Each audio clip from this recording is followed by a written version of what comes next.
nshimwe turashima Imana uyu mwanya duhaye ukomeza kuba mu ishuri ryo kwizera.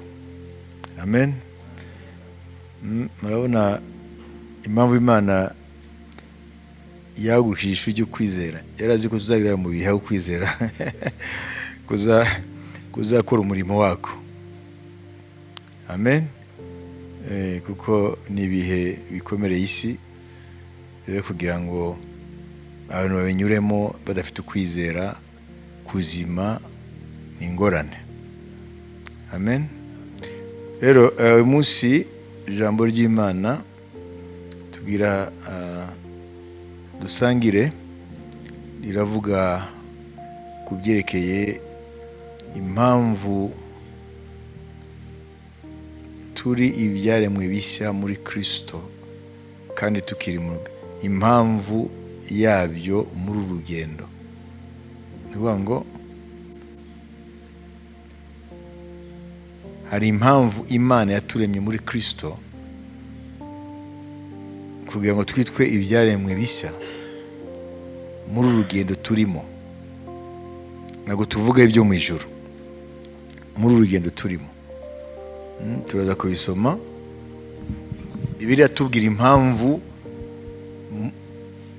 turi muri Kristo ariko ntiduhite tujyanwa mu ijuru. Kuko turi abo yaremye ituremera imirimo myiza muri Kristo Yesu, iyi Imana yiteguriye kera kugira ngo tuyigenderemo. Amen. Amen. Amen. Car nous sommes son ouvrage ayant été créé en Jésus-Christ pour de bonnes œuvres que Dieu a préparées d'avance afin que nous les pratiquions. For we are God's handiwork, created in Christ Jesus to do good works which God prepared in advance for us to do. Niri jambo dushaka ku-exploit uyu munsi.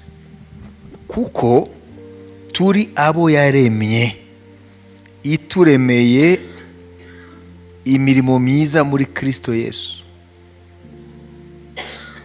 Kuko turabo yaremye. Ari mu Kinyarwanda hari yavuze ngo kuko turi abo yaremye ituremeye imirimo myiza muri Kristo Yesu, iyo Imana yiteguriye kera kugira ngo tuyigenderemo. Hano hariho turnire y'amagambo mu Kinyarwanda ushobora gutakara. Nidufata nk'iyi Louis II de France aravuga ngo car nous sommes son ouvrage, turi igikorwa cy'intoki zayo, ayant été créé en Jésus-Christ. Nicyo nshatse kumenya, twaremewe muri Kristo. None se igihe twabyarwaga n'ababyeyi bacu twabyaye muri Kristo? Twabyariwe muri nde? Muri Adamu wa mbere. Aba bose bavuka muri maternité aho bavukira hose bavukira muri Adamu wa mbere. Kandi Adamu wa mbere yaciriweho iteka. Abakorinto wa mbere 15 kuri 45 ugeze kuri 50. Uko niko byanditswe ngo umuntu wa mbere ari we Adamu yabaye ubugingo buzima, naho Adamu wa nyuma yabaye umwuka utanga ubugingo. Ariko umwuka si ubanza, ahubwo umubiri ni ubanza, hagaheruka umwuka. Umuntu wa mbere yaturutse mu butaka ari uw'ubutaka, naho umuntu wa kabiri yaturutse mu ijuru. Nk'uko ubutaka ari niko n'ab'ubutaka kandi bari, kandi nk'uko uw'ijuru ari niko ab'ijuru bandi bari. Kandi nk'uko twambaye ishusho y'ubutaka niko tuzambara n'ishusho y'uw'ijuru. Nuko bene data, icyo mvuga ni iki, yuko afite umubiri n'amaraso bisa batabasha kuraga ubwami bw'Imana, kandi bibora bitabasha kuragwa ibitabora. Amen. Amen. none konsekansi, ingaruka zo kuvukira muri Adamu wa mbere ni izihe? Hari verse imwe yonyine dushaka gusoma itubwira ingaruka z'uko twabanje kuvukira muri Adamu. Hariya ku murongo wa 22. nk'uko bose bokejwe gupfa na Adamu, niko bose bazahindurwa bazima na Kristo. Amen. Amen. Ingaruka ni izihe? Ni urupfu. Kuba twaravukiye muri Adamu, amen, tuba twaravukiye mu rupfu, tuba bazima mu mubiri, ariko mu buryo bw'umwuka tuba dupfuye. Iyo bitaba bityo, Adamu hanyuma ariwe Kristo ntiyari kuza. Na niyo mpamvu ubutumwa bwiza ntawe buhuriye n'idini. Amen. Iyo bavuze ubutumwa bwiza bwa Yesu Kristo, birenze idini. Ni inzira yo kudukiza urupfu. Yesu yaje kudukiza urupfu rw'iteka, la mort éternelle, eternal death. Rero twaravukiye muri Adamu, noneho atwanduza urupfu. None batubwiye mu Efeso 2:10 ngo Imana yongeye kuturema rero muri Kristo. Niyo dushaka kureba hano. Wayizi? Nuvuga ngo muri Kristo Imana yongeye kurema bundi bushya. Niyo bivuga ngo nuko rero abari muri Kristo Yesu ni ibyaremwe bishya. Ibya kera biba bishize, dore byose bindutse bishya. Donc nous qui sommes en Christ, nous faisons partie de la nouvelle création. Twebwe abari muri Kristo turi mu byaremwe bishya, bizaragwa ijuru rishya n'isi nshya. None ngo Efeso 2:10 ngo twaremewe muri Kristo kubw'intego.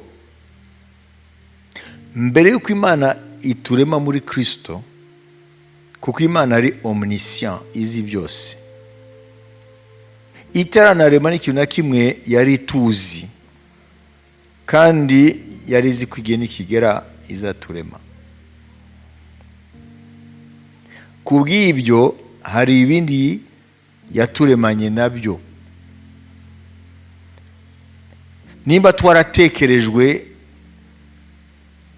iteka ryose, nta na kimwe kiraremwa, ko tuzabaho, ko tuzavukira muri Adamu wa mbere, ko tuzakenera kongera kuvuka bundi bushya, aryo bita kuvuka bwa kabiri muri Kristo, tukaba ibyaremwe bishya. Ntabwo Imana gusa yadutekereje gusa kuturema muri Kristo, ahubwo yaranatekereje icyo izaba ituremeye, purpose, intego. Ngo hari imirimo myiza ngo Imana yateguye kera isi itararemwa, kugira ngo bya byaremwe bishya muri Kristo bizayigenderemo. Imana ihabwa icyubahiro. Wese murabyumva ibyo? Amen. Hari ibintu bibiri byatekerejwe isi itararemwa. Ni jyewe, wowe, ko Imana izongera kuturema bushya muri Kristo. Kuko creation ya mbere cyangwa ukurema kwa mbere kwarandujwe n'icyaha. Satani yinjiza icyaha, noneho ahumanya ibyaremwe bya mbere, twebwe n'isi yarayihumanya. Noneho Imana rero muri Kristo yari ifite umugambi wo kuzongera kurema bundi bushya. Ubu amaso yawe ntabwo arabibona, ariko mu bisanzwe Yohana yeretswe ijuru rishya n'isi nshya, aho gukiranuka kuzibera, kuzahaba. None ngo nta kintu gihumanye kizahinjira. None ni bande bazahinjira? Ni bande bazahinjira? ijuru rishya n'isi nshya bibikiwe nde? Abantu bose bibikiwe nde? Ibyaremwe bishya, nouvelle création pour de nouvelles créatures. Ibyaremwe bishya niko Yohana avuga mu byanditswe Yohana. Cyangwa dufate 21 umurongo wa nyuma wa 27. Muri rwo ntihazinjira ikintu gihumanya cyangwa ukora ibizira akabeshya, keretse abanditswe mu gitabo cy'ubugingo cy'umwana w'intama. Amen. Muri rwo ni ruki? Ururembo rwo mu ijuru rwitwa gute? Yerusalemu nshya. Sibyo? Hariya muri Yerusalemu nshya yo mu ijuru bivuga ngo aho Imana iba nta kintu gihumanya kizahinjira. Abo gusa banditswe mu gitabo cy'umwana w'intama ari we Yesu, na nibo bavugwa hariya mu Efeso 2:10, abaremwe muri Kristo bakaremerwa imirimo myiza yateguwe kera bataranabaho. Twatekerejwe n'Imana tutarabaho, n'imirimo tuzagenderamo Imana yayiteguye kera. Ntabwo ituruka mu mbaraga zacu, iyo mirimo yarateguwe. Ariko kugira ngo bayigenderemo, abo bantu bakwiye kuba bujuje iki gikurikira. Bibiliya avuga ngo Abisirayeli bagendeshaga amaso, twe tugendesha kwizera. Iyo ni imirimo tugenderamo mu kwizera. Kwiye kumenya ko hari imirimo wateguriwe wowe kera isitararemwa, yuko numara kuremwa muri Kristo bundi bushya ukabitaremwe gishya, Umwuka Wera aza gushoboza kuyigenderamo ukayikora, kuko ijyanye n'akamero gashya Imana yaguhaye muri Kristo Yesu. Rero ibyo nibyo tukwiye kureba rero uyu mwanya kugeza aho twabyumvise. Ibyaremwe bishya n'imirimo yabaremewe kugira ngo bazayigenderemo igihe kigeze.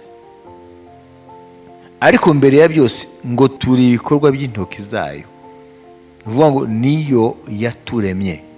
Hano turavuga kuremwa kwa kabiri, kuko mbere Adamu na Eva bararemwe, none bagwa mu cyaha, babyara abanyabyaha.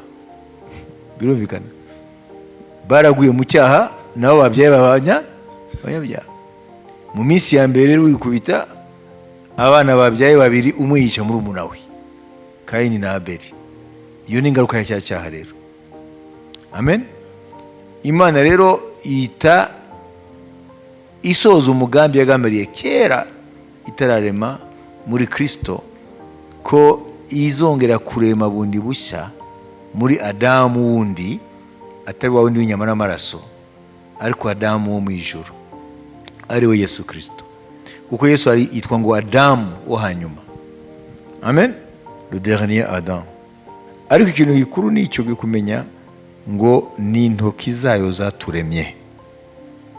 Ababyeyi baratubyaye bivuye kuri Adamu wa mbere, baturaga ishusho y'umubiri.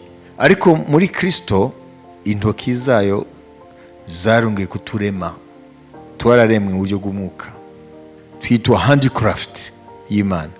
N'Imana yaturemye. Haleluya. Umu artiste w'umuhanga Imana. Amen. Artwork niyo yaturemye. Haleluya. Turi masterpieces z'Imana, turi ibyaremwe bidasanzwe. Amen.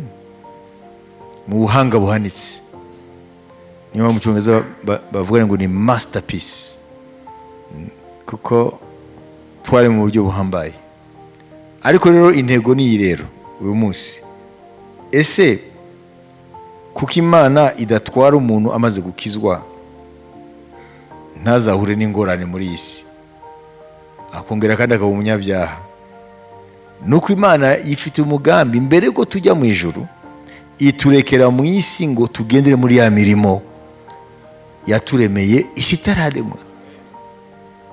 Wowe ufite imirimo igutegereje ukwiye kugenderamo, nanjye mfite iyanjye nawe ufite iyawe, ariko yose ifite intego imwe, kugira ngo Imana yacu yaturemye bundi bushya imenyekanwe mu isi, bamenye Imana. Imana ihabwe icyubahiro. Twongere dusome mu Efeso 2:10. Mwumvise Bibiliya? Niko mu Kinyarwanda sinabonye bavuga ngo kuremwa muri Kristo. Kuko turi abo yaremye ituremeye imirimo myiza muri Kristo Yesu. Hari ikintu gisimbutswe. Ni giki? For we are God's handiwork created in Christ. Nous sommes son ouvrage ayant été créé en Christ. Kuko nituvuga ngo ya été créé cyangwa yararemwe, bishobora kuba ari mu bijyanye na Adamu dukomokaho, kandi iyo création yarahumanye. Icyaha cyarinjiye. Niyo mpamvu hano Umwuka arashimangira baremwe muri Kristo. Niyo ngo ni ibyaremwe bishya. Ni kwa kuvuka kwa kabiri. Amen. Kuko ababyeyi bacu batwanduje ibyo nabo bandujwe na Adamu wa mbere, bituma rero natwe tuvuka munsi y'igitugu cy'icyaha. Ariko hano Imana mu buntu bwayo yarongeye kuturema muri Kristo kugira ngo tugire ishusho y'umwana wayo. Amen. Ariko kugira ngo n'abandi bagende bayimenya uko natwe yaduhaye kuyimenya, bizagaragara muri ya mirimo yaturemeye kera itararemwa. Amen. Nta kundi bazamenya Imana ibyo yakoze muri wowe, bayimenye nuko babona iyo mirimo ugenderamo. C'est tout. Kutayimenya rero ni ikibazo. Wowe uzibaza ngo ubuzima bwawe ni ubu nyine urimo, hanyuma ugakora nzinda icyaha, nzahoze njya gusenga ku cyumweru cyangwa uko bishobokeye. Hari imirimo itegereje ko uyigenderamo, uyikora muri Kristo, kugira ngo imenyekanishe umwami Yesu, imenyekanishe umurimo w'ubuntu. Iri jambo muri surinye ngo préparer d'avance, prepared in advance. Mbere yuko tubaho iyo mirimo nayo yarateguwe. Kuyimenya rero bituma ubisengera, ti Mwami unyobore mu mirimo wandemeye muri Kristo Yesu kugira ngo nyigenderemo. Kuye kumenya ko iriho ukayisengera mu kwizera. Amen. Ukayihamagara. Ntabwo wahamagara ibyo utazi ko biriho. Ubwo se umuntu atizera Imana ko iriho yayihamagara? Oya. Impamvu twebwe duhamagara Imana mu gusenga nuko twizera ko iriho. Utazi Imana ko iriho akita ngo ni ate, ntashobora guhamagara Imana. Ko na muntu ajya kuhamagara icyo atizera. Ndego kumenya ko hari imirimo runaka waremewe muri Kristo ngo yigenderemo, bituma ukanguka menya ati ntabwo ndagera mu byo naremewe. Yego tuzajya mu ijuru, ariko hagati aho turi mu isi. Tuwakora iki? Tukwiye kugendera muri ya mirimo kugira ngo ivuge Imana. Imana yahabwe icyubahiro. Ntabwo ari imirimo ya kamere, ni imirimo Imana yiremeye ubwayo kugira ngo tuyigenderemo. Uzamenya gute ko iyo mirimo yigenderamo? Iyo niyo point turi bugereho. Uzayimenya kuko iyo mirimo ifite kashe ya nyirayo, ifite kashe y'Imana. Ni imirimo nawe ugendera uyigendeyemo, ugatekereza, ugasubiza amaso inyuma, uhita ubona ko atari wowe, ni Imana yayikoreye muri wowe. Imbaraga zayikoze ntabwo ari zawe, ni imirimo y'Imana, ifite kashe y'Imana. Imana yahabwe icyubahiro. Amen. Mwana nk'ubu mushobora kuvuga ati murazi ukuntu mujya mukora za koperative, amashyirahamwe.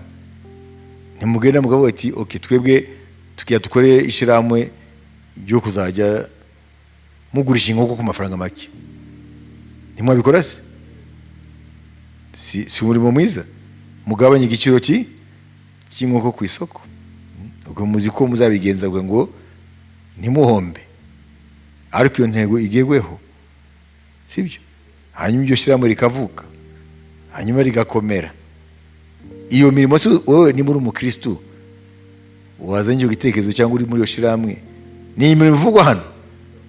None iyo shyirahamwe twavuze, iyo basubije amaso inyuma bakareba aho uwo mushinga wabo ugeze, sa glorifiki, ninde yumva ari proud, ishyirande hejuru banyire umushinga babizi.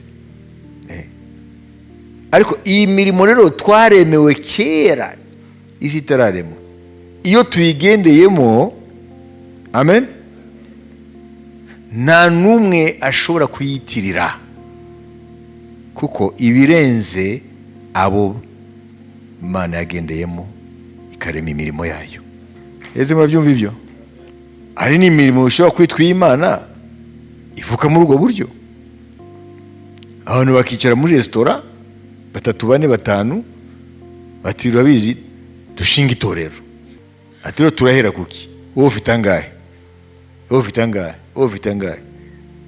Noneho bakagurukaho begeranije amafaranga bayakusanyije, bakajya gutangira ibyitwa ng'umurimo w'Imana. Kibaho mu isi.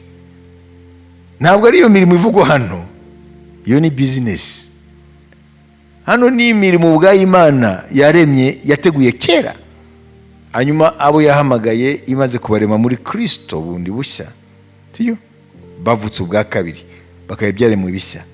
Ntibamenya n'ukuntu Imana bayoboye mu mirimo yayo, mu buryo nta n'umwe ashobora kuvuga ati iriya mirimo nige nayikoze, kubera ko ibirenze nabo bayikoze, kuko ifite kashe y'Imana.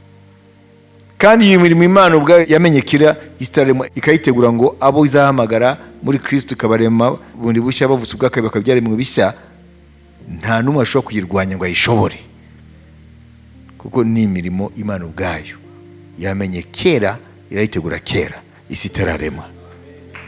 Imana yahabwa icyubahiro.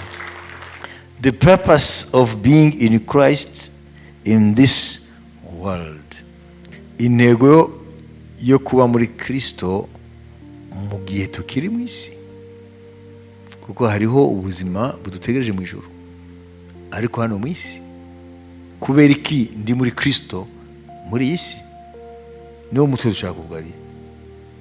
Kuko benshi kubera kutigishwa bo bafite gusa dimension mu ijuru, wabibizi, ariko hagati aho ntabwo bazi impamvu bari mu isi. Wayo nimba ubizi si benshi babizi. Intego yo kuba muri Kristo mu buzima bwa none muri isi ni iyi, ni ibitwe turareba hano. Kuzajya mu ijuru ni ibyiringiro dufite muri Kristo, ariko hagati aho ntabwo turajya mu ijuru. None si intego yo kuba muri Kristo ni iyi. Kuzajya mu ijuru ni ibyiringiro, c'est une question d'espérance, ni ibyiringiro, ariko ntabwo turajya mu ijuru, kuko ntabwo Imana yahise itwara umuntu wamaze gukizwa, twe turi hano. Ari intego rero Imana yatugumije mu isi, amen. Iyo niyo tuba turareba. Imana byananiye kugucyura wowe nijoro, kuko uri gihangange utayemerera. Nonese ko biriki yakugumije aha, kandi iziko yakugize icyaremwe gishya muri Kristo. Niyo mpamvu iriya jambo Paulo yatanganya avuga ngo purpose, intego. Hari intego, hari intego ituma itakujyanye wa munsi wakizwaga, ati umwana wanjye reka mutware ko yakijijwe akabegejwe n'amaraso ya Yesu, sinzongerere mu bure yongera atakarire muri isi y'ibyaha, kuko Imana yakugumijeho. Hari intego, iyo niyo turareba rero. Nyuma itoro rya Kristo ryavutse gute? Ni bande bazanye amashares? Ni bande bazanye imigabane? Wambwire. Petero yazanye angahe? Yohana yazanye angahe? Lewi ariwe Matayo ko yakoraga mu mafaranga y'imisoro yazanye angahe? Wenda Zakayo nawe buriya hari ukuntu kwa kwihana ko Yesu yazana navuga ati mwami nakare yara wenda yaguhaye agendesha umurimo. Igihe umurimo wa Yesu Kristo watangiraga, sibyo? Hanyuma yagenda mu ijuru umwuka yarakaza kubaka ku rufatiro yasize, mubona abazanye imigabane ni bande?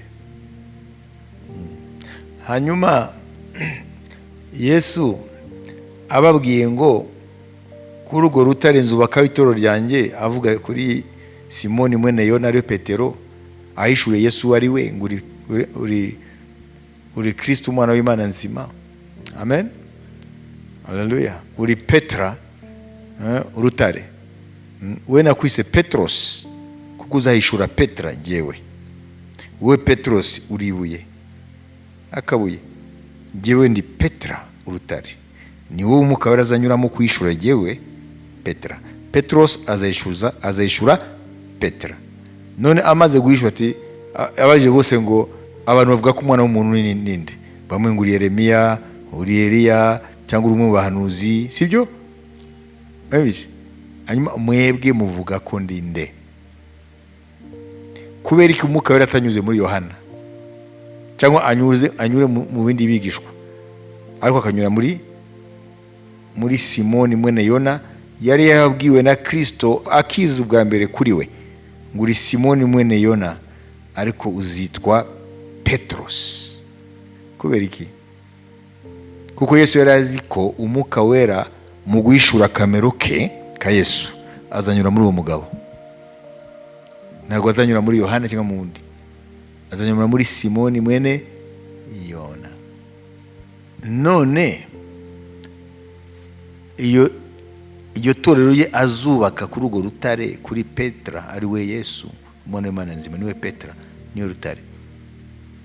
Igihe rero yagendaga mu ijuru abasezeye, ntashaka dushakisha ivarisi y'amafaranga yabasigiye. Mwari yayibonye mwebwe? None se umuntu yakubwira ngo ndagusigiye umurimo ntakwereke ubushobozi? Ubwo se nakubwira ugire unyubake inzu singwa amafaranga? Je naguha plan y'inzu ngo ugire unyubakire inzu mu Mutara, wahitumbaza ikibazo ati amafaranga arihe? None se wigeze wumva abigisha bamaze ati none se kugiye se amikoro arihe? Naje kubabaza kuki batambaje icyo kibazo ati amikoro arihe? Amen. Ntimuzanamenya n'ukuntu Imana ikora. Nimutasubira ku rufatiro uko Imana yatangije umurimo wawe witwa itorero, ntimuzanamenye uyu munsi amadeviation yabayeho. Nimuzamenye ukuntu ibintu byinshi by'imirimo y'Imana atari imirimo y'Imana. Kabone nubwo byitwa amatorero, byitwa ministère, ariko nta kashe y'Imana ihari. Bayibizi? Kuko abantu bo babona le superficiel, ntibazi no kubitandukanya. Ariko uge gusubira ukuntu Imana ikora. Ese Imana yatangiye itorero gute?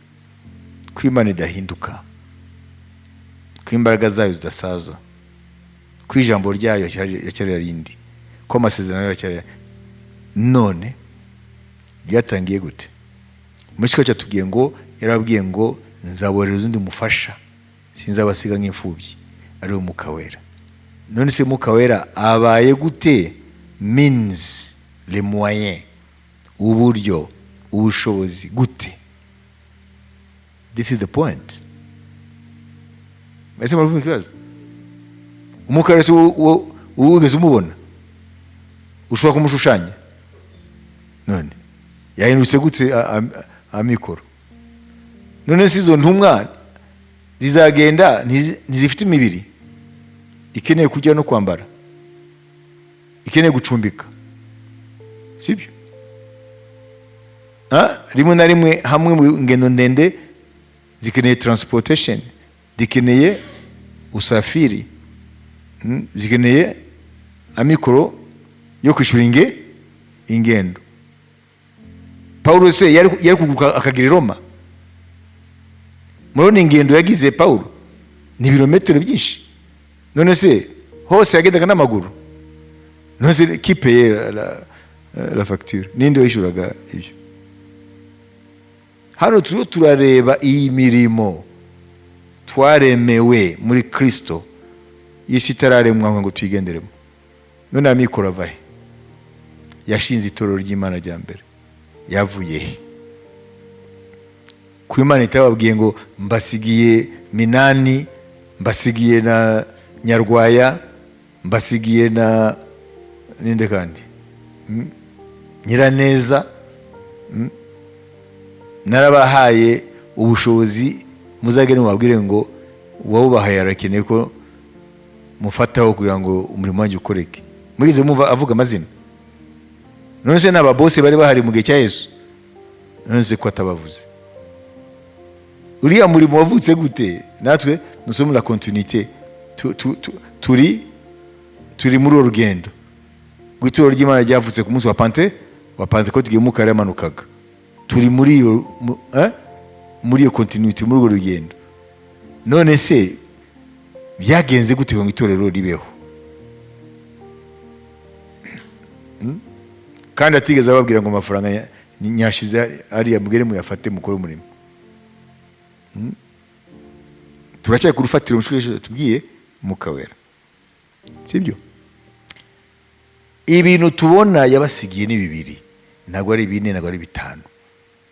Icya mbere yabasigiye ijambo.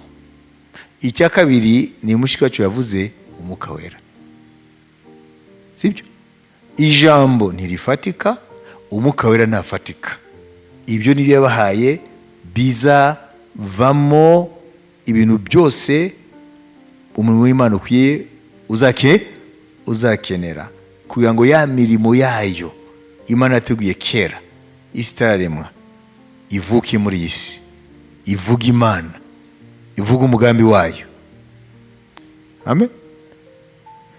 Ibyo bibiri niyo byavuyemo itorero rya Kristo mu buryo bugaragara. Amen. None ntabwo ubona umunsi itorero ryavutse kuri Pentecote mu minsi mike gusa ba Petero babuzaho ibintu babikwiza, kugeza aho havuka ibibazo, kamere ziravuka. Iyo usomye ibyakozwe mu 6 ngo ibintu yabaye byinshi, none batangiye kubijyaniramo ngo abapfakazi abana baravuga ngo ntago babona ibikwiriye. Mugeze wumva Imana umwami Yesu asigiye ibyo guha abapfakazi? Ngo hariho ngo stock iri hariya y'ibiki? None se byavuye ibyo? Se abapfakazi bari bararwaniramo byavuye?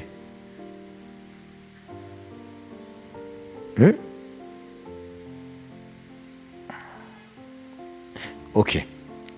Igihe Paulo ari mu rugendo ajya i Roma, ubwato bukagira ibibazo, sibyo? Akisanga mu kirwa cya Malte, hanyuma akahava bamutekereye ngo ibintu byose bazakenera mu rugendo. Yarabizi ibyo bintu ko byari bihari. None se ibyo byavuye? Avuga ubutumwa muri icyo kirwa cyari cyatewe n'icyorezo, asengera abantu barakira. N'umukuru icyo kirwa nawe abona ibyo bitangaza, sibyo? Amen. Hanyuma abantu bose babona ineza ya Kristo, none bateranya ko bazi ko ari mu rugendo, bateranya ibyo akeneye byose. Hanyuma Paulo arakomeza urugendo. Ariko igihe yahura na Yesu mu nzira ya Damasiko, yigeze amubwira ati rero wowe ibyanjye uzajya ukoresha mu murimo wanjye nabisize mu kigo cya Malte. Ugeze wumva avugana na Paulo ngo ari Malta, ikigo cya Malte. None umunsi kiracyitwa l'île de Malte. N'umunsi ni igihugu, yarimo leta, yacyitwa Malte. Bariya bantu bajya gushaka ngo bibereho muzabure nahe bakanyura mu nyanja ya Mediterane, benshi banyura muri Malte. Mwabyumvise? Ninde yambwiye mu magambo make tumaze kuvuga izo ngero? Ni gute Imana yubaka umurimo wayo? Ninde yabimbwira? Kuko ntabwo ari umurimo ukwiye kuguma mu mwuka, ukwiye kugaragarira abantu b'inyamara n'amaraso, kugira ngo uzabageze mu by'umwuka kumenya umwami Yesu, ariko bihera ku byo babona. Urabona hano mu Byakozwe 28 twavuze, wabibise turi ku murongo wa 7 tugeze ku murongo wa 10. Ubugufi bw'aho hantu hari igikingi cy'umutware w'icyo kirwa witwaga Publiyo. Aratwakira atuzimanira neza iminsi 3. Se wa Publiyo yari arwaye ubuganga n'amacinya. Nuko Pawulo yinjira mu nzu ye arasenga, amurambikaho ibiganza aramukiza. Ibyo bibaye, abandi barwayi bari bari kuri icyo kirwa bahera ko nabo baraza arabakiza. Baduha icyubahiro cyinshi, kandi tugiye gutsuka bashyira ibyo twari dukeneye byose mu nkuge yacu. Amen. Ibyo twari dukeneye byose. Murabona? Nuvuga ngo iyi ni ya mirimo. Ntabwo ari Pawulo wayiremye, ntabwo ari initiative ya Pawulo, ntabwo ari abantu bicaye ngo noneho tujye gushaka amikoro y'umurimo w'Imana. Bo bagendera mu buyobozi bw'Umwuka Wera no mu ijambo ry'Imana. Hanyuma Imana buri ntambwe y'urugendo igenda ihishura aho yabitse resources zayo, aho yabitse amikoro yayo. Wayibise?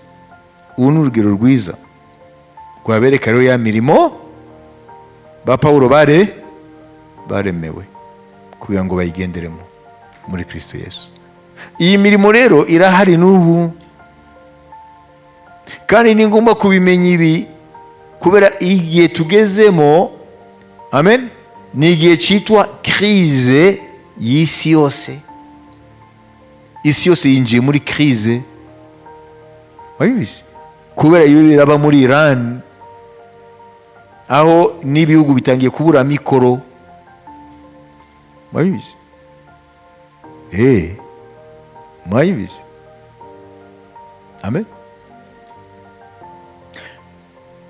Les grands économistes cyangwa inzobere mu by'ubukungu zikomeye, apana ziriya bashira mu binyamakuru bikomeye bya France 24, CNN n'ibindi byose, bagashiramo abantu bitwa ko ari impuguke ariko bafite umurongo babahaye kugira ngo bubake opinion y'abantu ko abayobozi b'isi babishaka.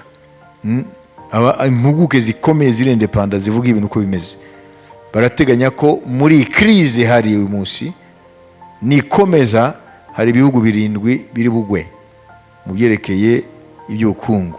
Bivuga ngo hari ibihugu 7 biri bugwe muri faillite, bankrupt, biza kuba bankrupt. Wabibise? Ibya mbere biri bure n'ingorane hatabaye ibitangaza. Icya mbere ni Pakistan, icya kabiri ni Egypte, icya gatatu ni Argentine. Muri ibyo 7 mu buryo burambye n'ibikomeza cyane harimo Ubuyapani na Amerika. Murabyumva? Iyi crise rero ni crise ikomeye. Nuvuga ngo ntabwo nimba ari crise inyeganyiza n'ibihugu byitwa ko bikomeye, urumva ko wowe nanjye rero murumva ko uburemere bwacu n'ubusa. Simvuga je nawe muri mwami, je nawe nk'abantu, imikoro yacu, wabibise? Mais l'Égypte c'est une grande puissance en Afrique. Wabibise? Égypte mu bihugu bikomeye muri Afrika nabo bashyira musiyo, ariko ekonomi yabo ndetse na Pakistan n'ibyo bindi bitanu bisigaye mu buryo bugaragara na puissance, ariko hari ibintu bigaragaza ko bishobora kugwa muri crise. Amen, haleluya. Ari ibintu bitatu bareberaho kugira ngo bavuge ko igihugu kiri bugwe mu gihombo. Wabise icya mbere niki?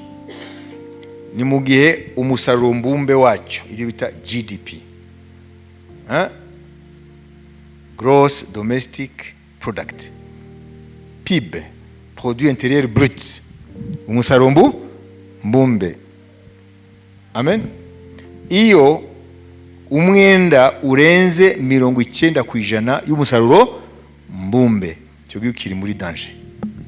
Kiri cya mbere. Wayibise? Amen. Haleluya.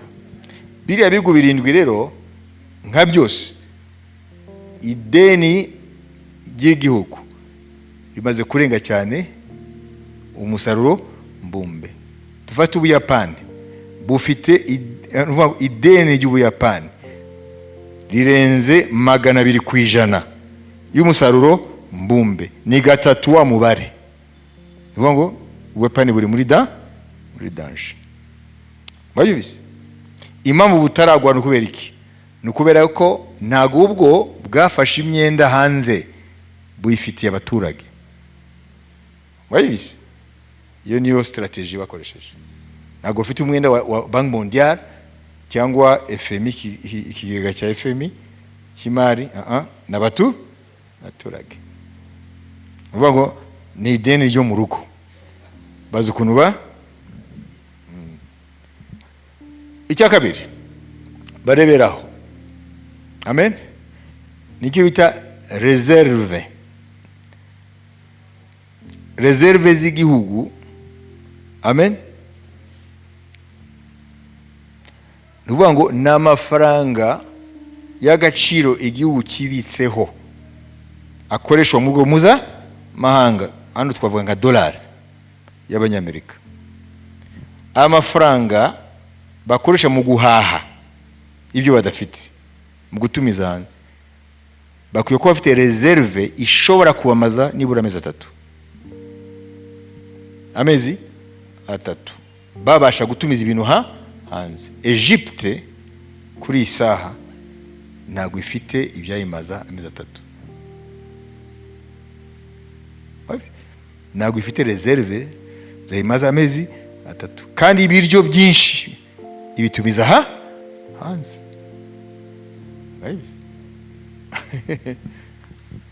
Mureba yumva? Asigaye kimwe. Icyo kimwe cyitwa iki? Cyitwa planche à billets cyangwa kufyatura amafaranga. Yuko ishobora kubona yuko amadeni yabaye menshi ku isoko y'imari, nta numwe akibizera ngo abakopeshe. Wabise? Kuko ntibashaka gufata risk kubera insolvabilité, kutishura, cyangwa yuko ikabona yuko kidafite amikoro ahagaze mu mafaranga y'agaciro mwita amadevise kugira ngo kibashe gutumiza ibintu hanze, none kugira ngo hagati aho kirwaneho kigahita gikora amafaranga. Sibyo? Ayo mafaranga rero ahita aba menshi, noneho akakira icyo bita inflation, noneho agatakaza agaciro. Ugatwara ingorofani yuzuye amafaranga ukagarura iki? Umugati umwe udahaza n'urugo, kandi watwaye igikapu cyuzuye amafaranga.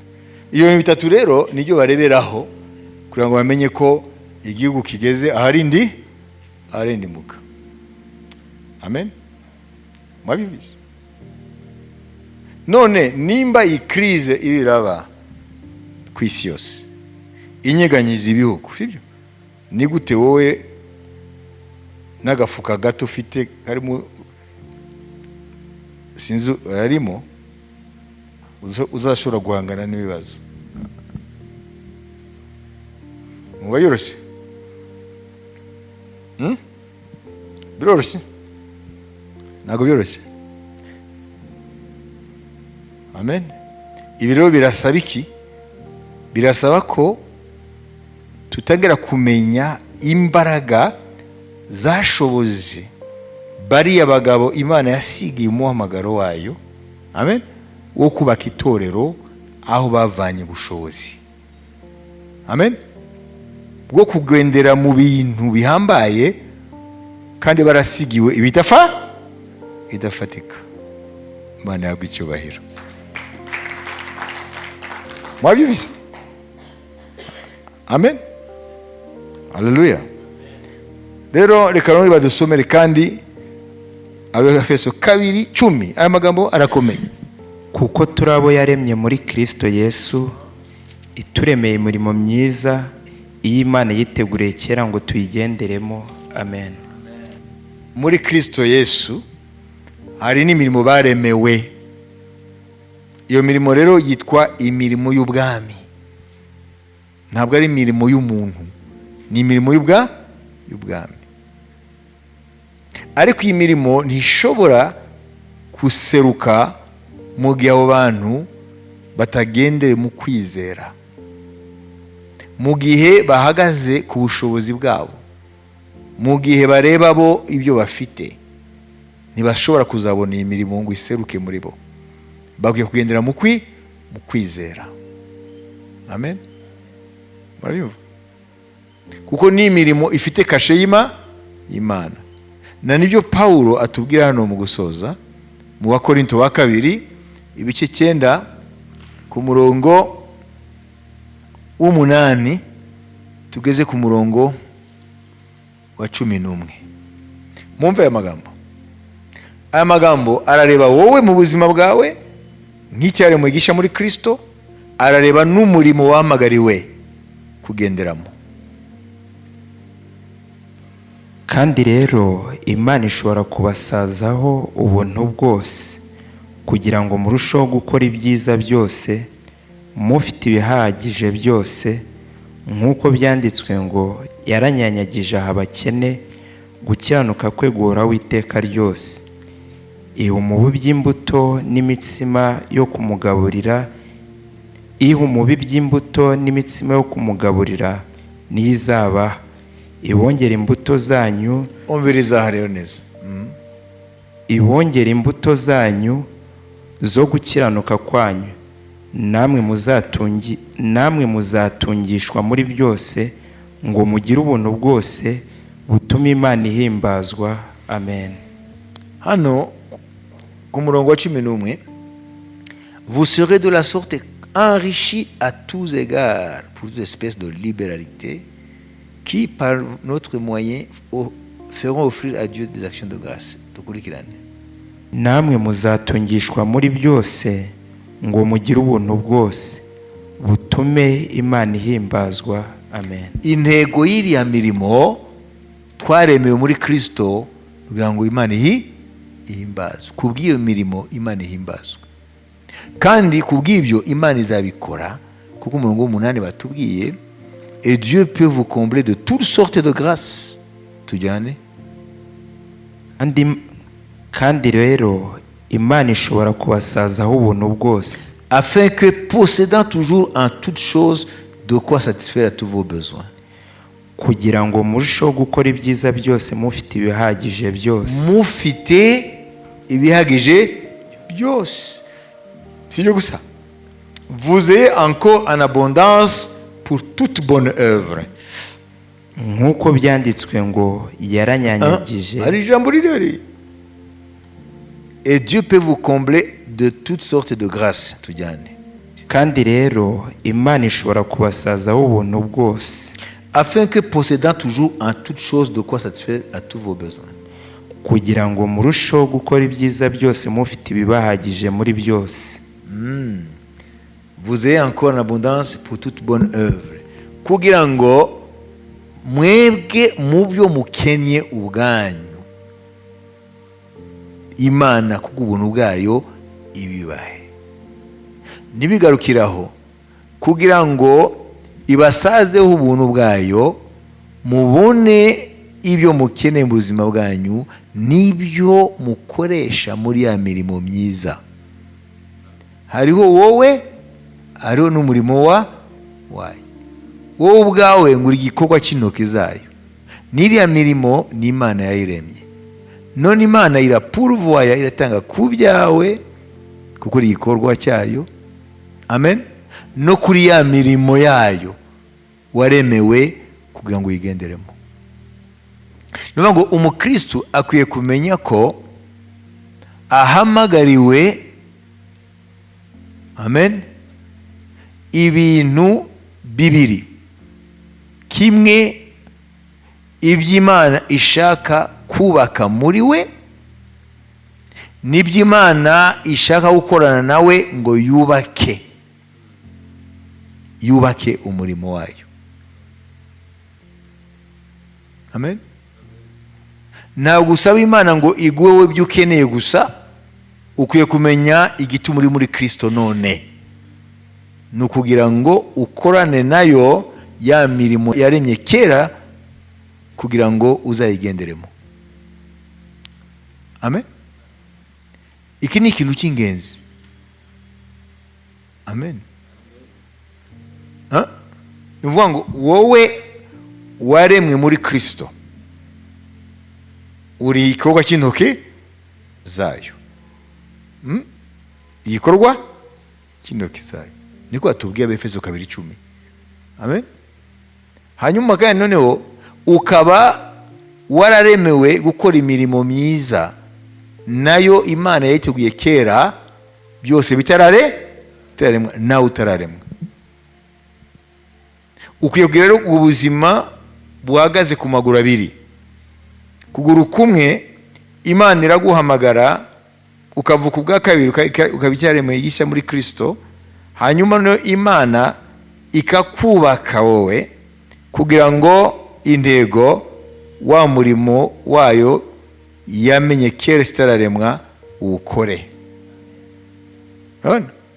Intego yo kuba muri Kristo nitujye tujya mu ijuru kuragwa ibyasezeranywe, nuko hari umurimo udutegereje, kandi uwo murimo wewe warawuremewe ngo ukore, kandi resources zo kuwukora Imana nizitanga. Amen. Kubera bwa buntu bwayo yavuze ibasha kudusukaho tukabona ibyo dukeneye mu buzima bwacu buri munsi, tukabona n'ibyo dukoresha wa murimo. Manishi.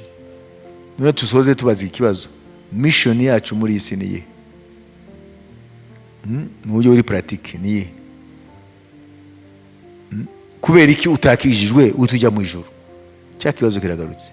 None mission yawe niye? Mission yawe wowe muri isi ufite niye? Nk'icyari mwigisha muri Kristo niye? None se iyo mirimo tuzayimenya gute? Kuko urumva ko yaremwe tutaranabaho, kugira ngo nitubaho muri Kristo tuyigenderemo. Tuzayimenya gute? Tuzamenya gute ko ariyo turagenderamo? Tuzamenya gute ko ariyo turimo turagenderamo? Tutarimo turagendera muri ya koperative, muri rya shyirahamwe ryari rivuka muri resitora.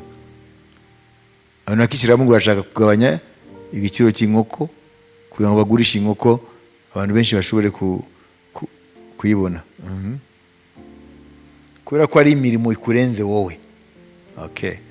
Icyo mugisurinye ni imirimo irenze n'abahamagawe, kuko ni imirimo ifite kashe y'Imana. None mbazi ikibazo cya nyuma, muzamenya gute imirimo ituruka muri initiative z'abantu n'imirimo, amen, yagambiriwe n'Imana isitararemwa? Reka babaze ikibazo rero hanyuma dusoze mu mvugo yanyu. Uzamenya gute ko iyo mirimo yitwa Imana atari kigare urimo? Mbere na mbere mumenye ko iyo mirimo uko ingana kose iva mu bantu benshi bitwa ibyaremwe bishya, yose ivunjwemo umurimo umwe witwa kubaka itorero rya Kristo. Niyo ntego. Wabizi? Kuko Yesu yavuze ngo kuri urwo rutare nzubaka. Bivuga ngo ntabwo hari arubakwa ibindi. Iyi myaka 2000 yose ishize Imana irubaka umurimo witwa itorero. Iyo mirimo yose ikwiye kugira intego iheruka yose itorero rya Kristo. Nimi intego atari kubaka itorero rya Kristo, iyo ntabwo ari imirimo ya yindi mu Efeso 2:10. Wabizi? Bivuga ngo ni imirimo iyo bita finalité yayo, iherezo ryayo. Ibi yose ikwiye kubaka itorero rya Kristo. Tumvise ko ari ibyacu Imana iduha kubaka. Nimba byumvise se? Ibyo wasomye. Ngo tumaze kubona ibikwiriye byose, Imana ibasha kuduha ibituma none tukora imirimo myiza yose igamize ya ntego yo kubaka itorero rya Kristo. Ese wabyumvise? Ntabwo ari intego yindi. Nuko ikwiye kugusha hehe ku itorero rya Kristo.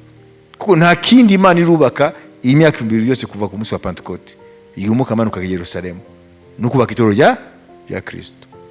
Tuvuga ubutumwa, tuvoma amazi ngo habumbwe amatafari, tugira ibyo dukora byose, nugira ngo itorero rya Kristo yubakwe.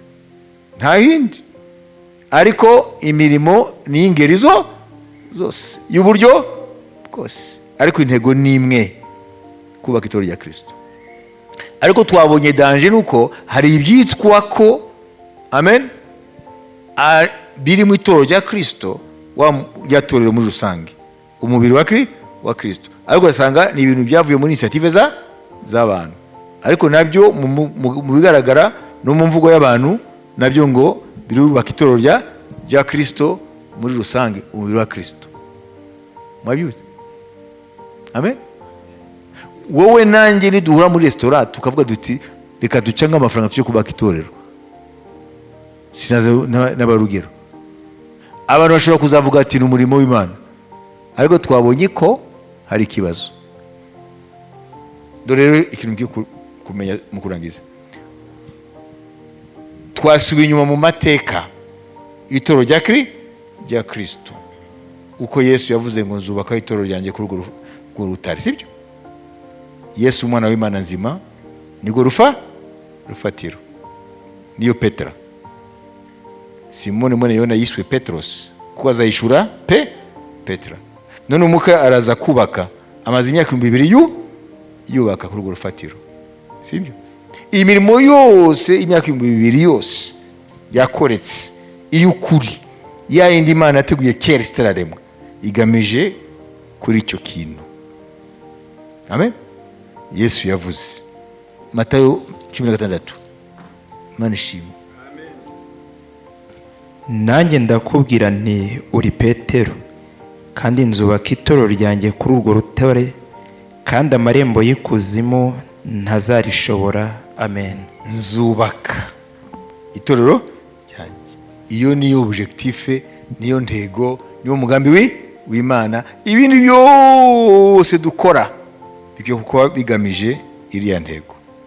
Noneho kugira ngo rero amen umenye umurimo ko uri muri ya mirimo Imana yavuze yuko yaremye kera kugira ngo abo yaremye muri Kristo amen bazayigenderemo. Amen. Mukwiye gukora ibyo twakoze, twasubiye mu mateka mu ntangiriro. Amen. Ukwiye kumenya intangiriro. Ese uriya murimo wavutse gute? Wabizi? Ukwiye kumenya l'historique, ukwiye kumenya amateka. Nimba abantu baricaye muri restaurant nyuma bagapanga ibintu, sibyo? None umuntu wese akagenda akazana miliyoni, undi akazana bagatangiza uwo murimo, sibyo? Iyo ni kureba iyo initiative yaje gute. Kuko Imana ibanza guhamagara, kandi igahamagara from nothing, none kimwe gihari, kugira ngo ntihagire umuntu aziyitirira ibyo, kuko nige nazanye igishoro. Ariya muri Kongo kera ariko wowe utaravuka abantu baragiye batangiza itorero nk'uko, hanyuma igihe kiragira rero haba intambara muri iryo torero. Murazi ibyabaye? Habaye imvururu. Icya mbere ni iki, umwe wese yahise asimbukira ngo kucyo yazanye, barasakambura urusengero, ati gerira batiri mu nguni ni jewe narizanye, undi ati iriya ntebe pasiteri yicaraho ni jewe nayizanye. Ibyitwaga umurimo w'Imana biratumuka. Ibi byarabaye ndio nababwira. None nshaka kubabwira rero ijambo Yesu yavuze, igiti cyose data atateye kizarandurwa, ariko igiti data yateye nikizarandurwa.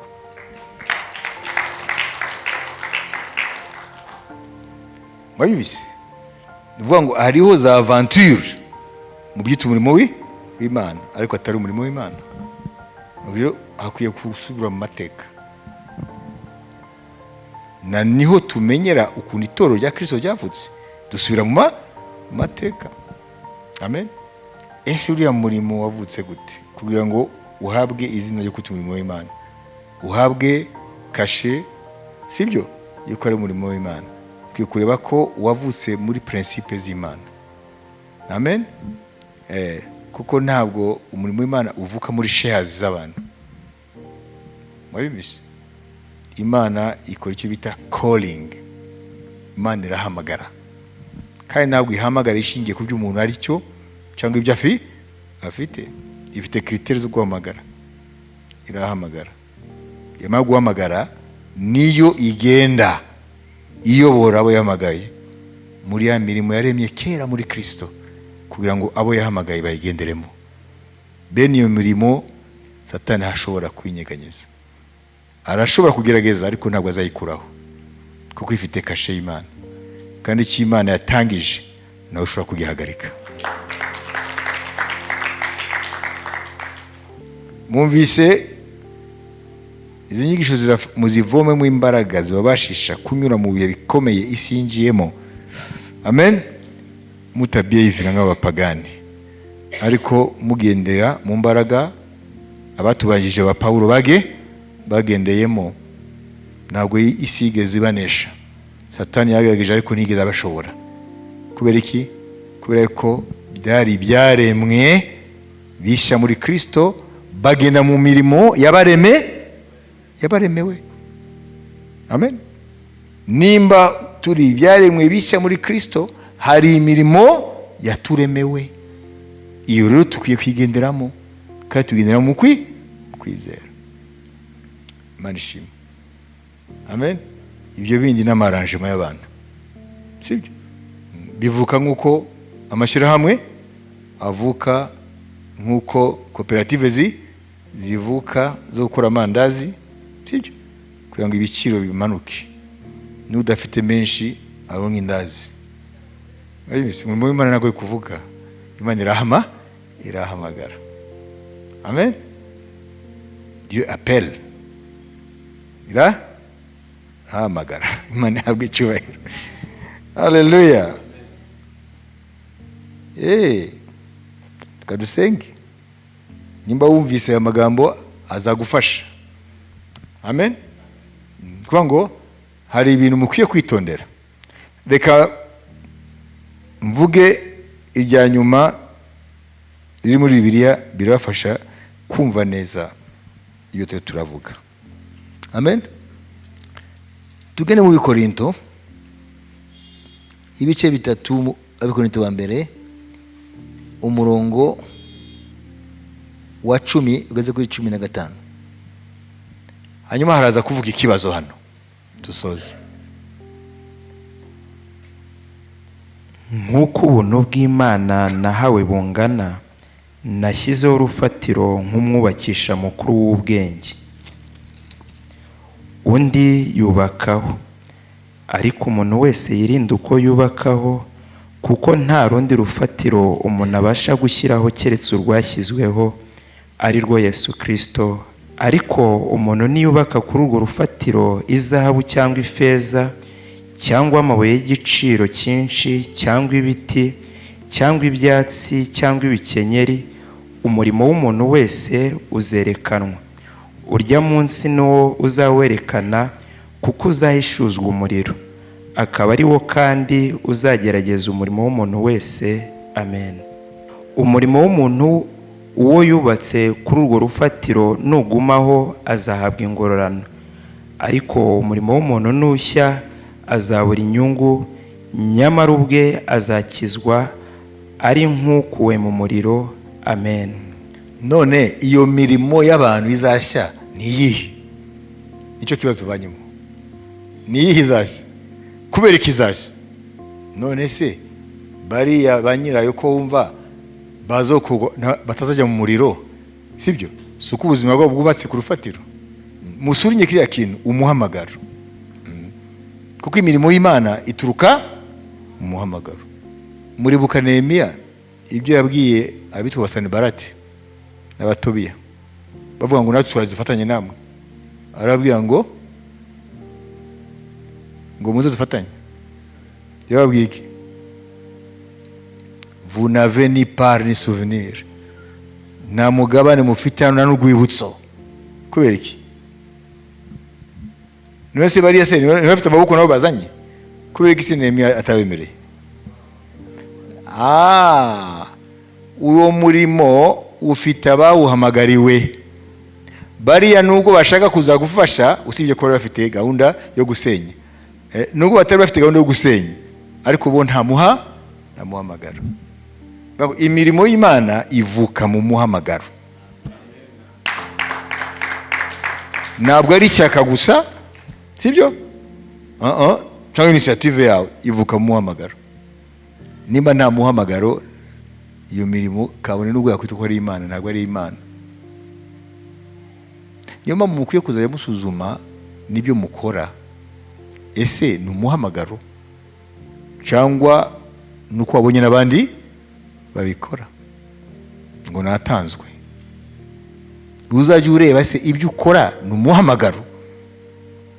Nimba atari umuhamagaro, byihorere, kuko ntago wandikirwa mu ijuru. Kandi imirimo idakorwa mu muhamagaro izana akavuyo, kuko ni imirimo ya kamere. Nyuma usanga mu matora ari utugambo, urumva? Kuko hari abantu benshi bakora ibintu nta n'umuhamagaro. Kuko yari umuhamagaro, aho hantu haba amahoro, kuko umuntu abazi yuko ari mu mwanya we, abazi ko yahamagawe, kandi abazi ko ibyo arakora yarahamagariwe. Mwabizi? Nta competition ibaho. Amen. Namwe ngo kubera iki ibyo akora sinabikora? Ibyo ni bya kamere.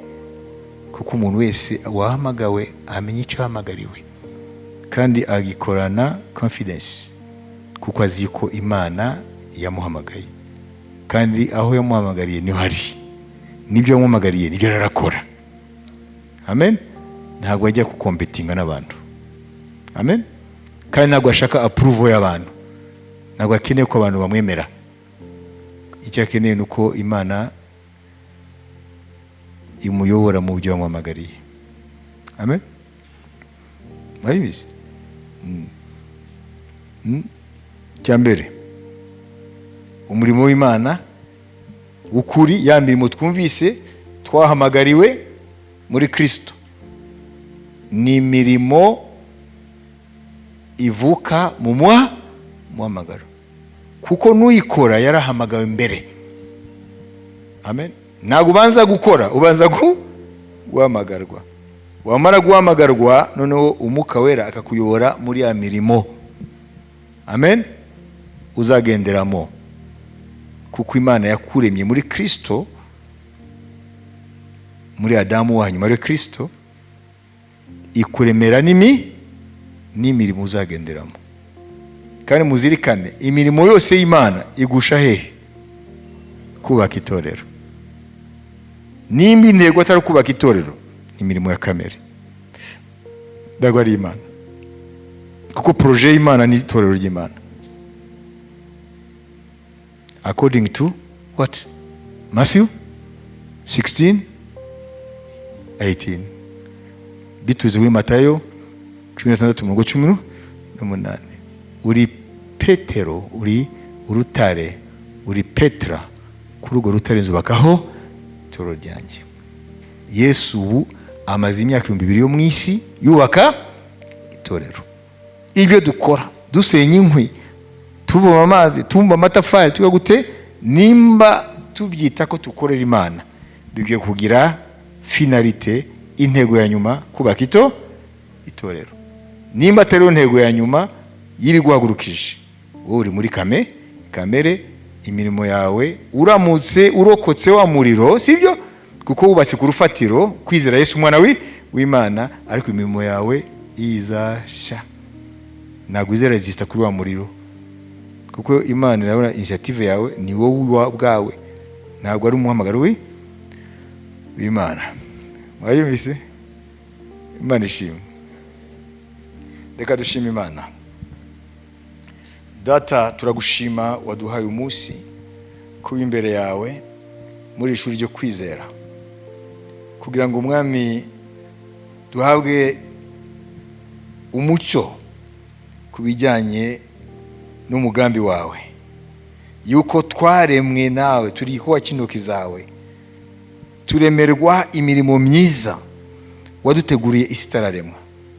Reka buri muntu wese amenye ko nimba ari cyaremwe gisha muri Kristo, hari icyo Imana imutegereje mu isi, kugira ngo akoreshwe, akorane nayo.